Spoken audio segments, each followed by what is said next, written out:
পিসি নমস্কার। নমস্কার, নমস্তে, নমস্কারিন্দ। কেম ছো? আমি ভালো নেই পিসি। কি বলে? কারণ দীর্ঘদিন থেকে আমি বেকার হয়ে ঘরে বসে আছি, কোনো কাজবাজ নেই, কোনো চাকরি বাকরি নেই। তাই ভাবছি এখন আমি কি করব।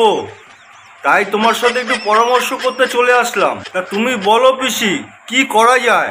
अगर हम कहते हैं कि छोटा सा एक दुकान बनाओ, छोटा से दुकान में भी बहुत बड़ा काम होता है। ছোট দোকান দিলে কি পিসি চলবে? কি বলো না তুমি? है हम देखा है, जिंदे किसे सीखा है। ভাই লোক, কেমন আছো তোমরা সবাই? ভালো তো? আরে জিও গুরু, আজকে আবার পড়ছি। আজকের ভিডিওটাও তোমরা কেউ কিছু মনে করবা না, শুধুমাত্র তোমাদের বিনোদন করার জন্য বানাইতেছে ভিডিওটা। হ্যাঁ, আর কি কমু, ভিডিওটা দেখবা আর খালি ভুলে যাবা, মনে কিছু কইরো না কিন্তু, প্লিজ দয়া কইরা কইতাছি। তাহলে চলো আর বেশি দেরি না কইরা ভিডিওটা হালকা কইরা শুরু কইরা দিই। পিসি, তৃণমূল কংগ্রেস থাকলে কি কি পাবো ফ্রিতে একটু বলো না। আরে তৃণমূল কংগ্রেস থাকলে ফ্রিতে রেশন পাবেন, তৃণমূল কংগ্রেস থাকলে লক্ষ্মীর ভান্ডার পাবেন, তৃণমূল কংগ্রেস থাকলে কন্যাশ্রী পাবেন। থাক থাক থাক থাক, ফ্রিতে যখন এত কিছু দিচ্ছ আর কিছু লাগবে না। আর চাকরি বাকরি দিয়ে আর কি হবে, ফ্রিতে যখন সব কিছু পেয়েই যাচ্ছি, তাহলে বেকার বেকার পড়াশোনা করেও কোনো লাভ নেই, আর চাকরি বাকরি খুঁজেও কোনো লাভ নেই। দেখো বোঝো অবস্থা। 17 র্যাঙ্ক করেছি, মেয়েদের মধ্যে 5। কি বলে? কারা এরা? আমি তো বুঝতেও পারছি। পিসি, এনারা হচ্ছে 2016 প্যানেলে শিক্ষক শিক্ষিকারা, এনাদের চাকরিগুলো সব বাতিল হয়ে গেছে, তাই আর কি এনারা রাস্তায় আন্দোলন করছে চাকরির জন্য। তুমি একটু প্লিজ একটু শোনো না দয়া করে এনাদের কথাটা কি বলছে। আমার সামনে যারা করাপ্টেড তাদের লিস্ট বাদ দিলে এই গোটা রাজ্যে আমি 6-এ চলে আসি কেমিস্ট্রি ডিপার্টমেন্টের। তোমার কিছু বলার থাকলে তুমি অফিসিয়ালি বলবে। আপনারা হয়তো অনেকেই চিনবেন, যিনি হচ্ছেন দেবের অংশ, মহাদেবের অংশ, দেবাংশু। তার সাথে একটু কথা বলি চাকরিহারা প্রার্থীদের বিষয়, ওনার কি বক্তব্য। দেবাংশুদা, 2016 প্যানেলে এই 26,000 চাকরি যে বাতিল হয়ে গেল, এ বিষয়ে আপনার কি বক্তব্য? মমতা বন্দ্যোপাধ্যায়কে পার্সোনালি টার্গেট করার পর তো চুপ করে থাকা যায় না। গালি তো আমাদের হয় না, আমাদের জুতো তো নোংরা হয়। এখন বুঝতে পারলাম কি করে এত চাটছে। আমরা প্রত্যেকে চাই যে যোগ্যরা আছেন তারা প্রত্যেকে স্কুলে ফিরে যান। আমাদের সমাজে মাস্টারমশাইদের স্থান অন্যরকম। আমাদের দেবের অংশ, মহাদেবের অংশ দেবাংশু একটা কথা খুব সুন্দর বললেন, এত সুন্দর করে গুছিয়ে বললেন, মানে ভাবা যায় না, অতুলনীয়।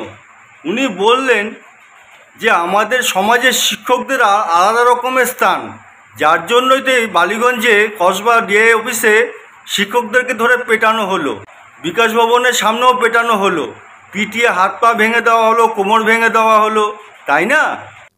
মমতা বন্দ্যোপাধ্যায়কে কথা বলার সময় বারবার একটা শব্দ ব্যবহার করেছেন, সসম্মানে তারা ফিরে যাক। এই ওয়ার্ডটা কিন্তু ভীষণ ইম্পর্টেন্ট। ফলে সেই জায়গা থেকে দাঁড়িয়ে আজকের দিনে দাঁড়িয়ে বেশি ইতিহাস ভূগোল ঘাটাঘাটি করে লাভ। হ্যাঁ, এই এতক্ষণে দেবের অংশ দেবাংশুদা একটা সলিড কথা বলেছেন। বর্তমান সময়ে দাঁড়িয়ে ইতিহাস ভূগোল নিয়ে বেশি ঘাটাঘাটি করে লাভ নেই। তার কারণ হইল, যদি ইতিহাস ভূগোল নিয়ে যদি ঘাটাঘাটি করে, তাহলে হয়তো চুরি, দুর্নীতি, বিভিন্ন রকমের সমস্যা চলে আসতে পারে। কি? কিন্তু একটা কথা আমাকে এখানে বলতেই হবে। হ্যাঁ বলুন বলুন। সেটা হচ্ছে টাকা নিয়ে চাকরি বলে একটা কথা হলো, টাকা নিয়ে চাকরি, টাকা নিয়ে চাকরি। দেখুন, টাকা দিয়ে চাকরি হয়েছে এটা প্রমাণ করার দায়িত্ব তো সিবিআই ছিল। কিন্তু আপনারা আমাকে বলুন, আজ অব্দি একটা কোর্টের একটা জাজমেন্ট টাকা নিয়ে চাকরি করেছে তৃণমূলের মন্ত্রীরা এই কথাটা বলেছে? একটা জাজমেন্ট, একটা কোর্ট? সত্যি ভাই, সাদা চটির নেশায় একদম আসক্ত হয়ে পড়েছে। মিথ্যেবাদী ছোট লোক। তা যদি সত্যি নাই হয়, তাহলে এরা কি করে এত তাড়াতাড়ি ভুলতে পারে? হ্যাঁ ভাই, সুপ্রিম কোর্ট এটা বলেছে, সুপ্রিম কোর্টের প্রমাণ পেয়েছে যে চাকরিতে দুর্নীতি হয়েছে, কাটবাজি হয়েছে, যার জন্য তো সুপ্রিম কোর্ট এই রায়টা দিয়েছে। হ্যাঁ, এটা আপনারা হয়তো বলতে পারেন সিবিআই এবং সুপ্রিম কোর্ট এরা প্রমাণ করতে পারেনি যে এই চাকরির জন্য কে বা কারা টাকাটা নিয়েছে। কিন্তু এটা তো ঠিকই যে চাকরিতে চুপি চুপি হয়েছে, চাকরিতে কত কিছু হয়েছে, কি তাই না? তাদের দলেরই কুণাল বাবু, তিনি তো নিজেই মিডিয়ার কাছে সবই বলেছেন। কুণাল জেঠু, এই চাকরির বিষয়ে আপনি কি কি জানি মিডিয়াকে বলেছিলেন, একটু বলুন না। যখন বলেছিলাম এক জিনিস তো বারবার বলা যায়, পার্থ চট্টোপাধ্যায় তিনি বা তার নাম করে কেউ কেউ টাকা তুলছেন, এটা তার অনেক আগে থেকে যেটা দলের কাছে খবর ছিল। মিথ্যেবাদী ছোট লোক লোক একখানা। এটা 2021-এর ভোটের আগে থেকে খবর ছিল। না, একটু না পিসিকে একটু বলি যে এখানে কুণালবাবু মিডিয়াকে কি কি বলছে। ও পিসি, ওই দেখো কি বলছে সুমনদার কাছে। কিন্তু এই ঘটনাগুলো দল তাহলে বাড়তে দিল কেন? দেখো বোঝো অবস্থা, তুমি নিজেই দেখো না। এই যে না, তুমি এখনো যা বলেছো সেটাই যথেষ্ট। তার কারণ হচ্ছে এই এত বড় শিক্ষা দুর্নীতি, যার জন্য আজকে 26,000 ছেলে মেয়ের চাকরি চলে গেছে। তোমার আর একটা কথা বলছি, নামটা বলবো না। এক অফিসার আর একজন নিয়ে এলেন, তো অর্ডারকে নিয়ে এলেন কি না, শিক্ষকের চাকরি হচ্ছে, কুণালবাবু একটা হেল্প করে দিতে হবে। তৃণমূলের এক নামকরা নেতা 7.5 লক্ষ টাকা চেয়েছেন। এত মিথ্যে কথা। পিসি, তুমি শুনলে কি বললো? বলছে তৃণমূলের কে নাকি 7.5 লক্ষ টাকা চেয়েছে। এটা কি সত্যি? খবরদার ওদের বিশ্বাস করবেন না, ওরা মিথ্যে কথা বলে। কোথাও মনে হচ্ছে কিন্তু চুরি ডাকাতি যখন এখান থেকে হয়ে লন্ডভন্ডটা হয়েছে, আমাদের কোন কোন ব্যক্তি ট্যাংরামো হচ্ছে, এটা একটা বলবার মতো একটা লিমিট লাগবে। আমি কিন্তু অ্যাকশন নেবো, আমি বলে দিচ্ছি। সিবিআই যেখানে মামলা করছে সেখানে রাজ্য সরকার পুলিশ দিয়ে আমাকে হেনস্থা করা হচ্ছে। মিথ্যা মামলায়। Sorry madam, don't mind please, don't mind. আপনাকে আমি ওয়েটিংয়ে রাখার জন্য আমি আপনার কাছে খুবই দুঃখিত। আপনি কি বলবেন বলছিলেন, দয়া করে একটু বলুন। না শুনুন, এটা মুখ্যমন্ত্রী মমতা বন্দ্যোপাধ্যায়ের বাংলা, এটা পশ্চিমবঙ্গ, যেখানে মা মাটি মানুষের সরকার 2011 থেকে ক্ষমতায় আসার পর থেকে নারী সুরক্ষাকে সবচেয়ে বেশি সিকিউর করেছে। আপনারা ভাবতেছেন যে আমি কি বলবো বলুন তো। আপনারা এনার মুখ থেকে নিজেরাই শুনলেন, এটাই কি সত্যি? 2011 সালে তৃণমূল কংগ্রেস ক্ষমতা আসার পর নারীরা নাকি সব থেকে সুরক্ষিত। তাহলে আমি একটা কথা এনারে বলি, সন্দেশখালী ঘটনার সময় মনে হয় এনার চোখে ছাউনি পড়ছিল। শিবু হাজরা নিজে ফোন করবে, ও সাগরাত গুলোকে দিয়েও মাঝে সাঝে ফোন করাতো। কি কাজ, রাত 12টার সময় নারীদের উপরে অত্যাচার করতো, মানে ঘরের মেয়েদেরকে টেনে নিয়ে যেত। এক একজনের মুখে এক এক গল্প। এ ভয়ঙ্কর অভিজ্ঞতা সন্দেশখালীর বহু মহিলার। রাত নামলেই ভয়, এই বুঝি ফোন এলো। এই আতঙ্কে ভিটেমাটি ছেড়ে পালাতেও হয়েছে অনেককে। আমাদের সবার বাড়ি, সবার ফ্যামিলির সঙ্গে কিছু না কিছু হয়েছে। আর আগামী 9ই নভেম্বর আরজিকরের যে নারকীয় ঘটনা, জনতার মতামত নিতে বিকেল 3টে কলেজ স্কোয়ার থেকে ধর্মতলা অবধি ন্যায় বিচারের দাবিতে আমরা নাগরিক মিছিলের ডাক দিচ্ছি। আরজিকর ঘটনার সময় ইনি মনে হয় চোখটারে অপারেশন করাইতে গেছিল। আরেকজন আছে, সে নাকি চটি চাইতে নাকি খুব স্বাদ পাইছে, সেটা উনি আবার মানে অন ক্যামেরায় সাজেস্ট করছে। আপনারা নিজেরা একটু দেখেন। বলছি চটিটা চাটছেন না তো, পরে বুঝতে পারবেন চটির কি স্বাদ। তখন চাটার চেষ্টা করলেও আর সুযোগ পাবে না। তাই বলছি এখনো সময় রয়েছে, আসো এই চটিটা চাটো আমাদের মতো, বুঝলে? আমার মনে হইতেছে এনার জীবের মধ্যে মনে শ্যাওলা পড়ছিল, এর জন্য চটি চাইটা শ্যাওলারে খসাইতেছে। আবার আমার এটাও ভাবনা আসে, চটি চাটতে না আবার নিজের জিভটাকে খোসায় ফেলায়। আপনারা বিশ্বাস করুন, হয়তো আপনারা নাও বিশ্বাস করতে পারেন আমার কথা, তাও আমি আপনাদেরকে বলি। আজকে সকালে হঠাৎ না আমি মোবাইলটা খুললাম, ফেসবুকটা খোলার পর হঠাৎ দেখি একটা ছোট বোন খালি বিচার দাও মা, বিচার দাও মা।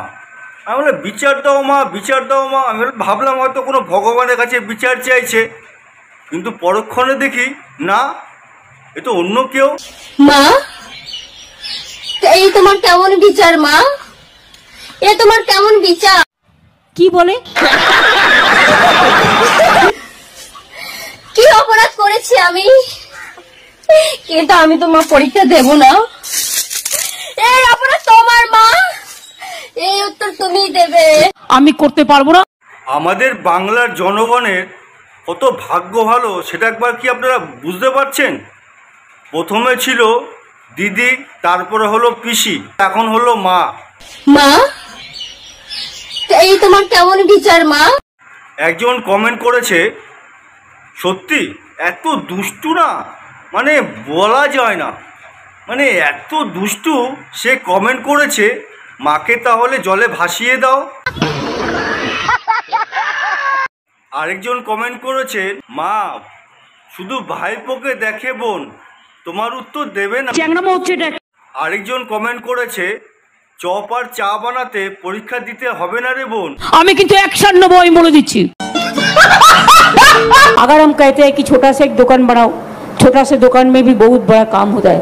अरे हम देखा है, जिंदगी से सीखा है। हम जो एरिया में रहता है, जो क्षेत्र में एक छोटा से आलू चॉप, बेगुनी और वेजिटेबल चॉप का दुकान है। খালি একটাই শিল্প সম্মেলন শুনে আসছি, সেটা হচ্ছে ঘুগনি শিল্প, আর ওদিকে হচ্ছে চপ শিল্প। শিলিগুড়িতে গিয়েও সেই একই শিল্প। पता है कितना जगह है? ये हम टेबल लेके बैठे हैं ना, इससे छोटा जगह है। আরে একই চপ শুনতে শুনতে না আমাদের পেটে গ্যাস হয়ে গেছে। এই চপ, বেগুনি, ভেজিটেবিল এ কি আর খাবে? এখন কিন্তু একটা নতুন শিল্প এসেছে, সেটা হচ্ছে চটি চপ। এই দেখুন,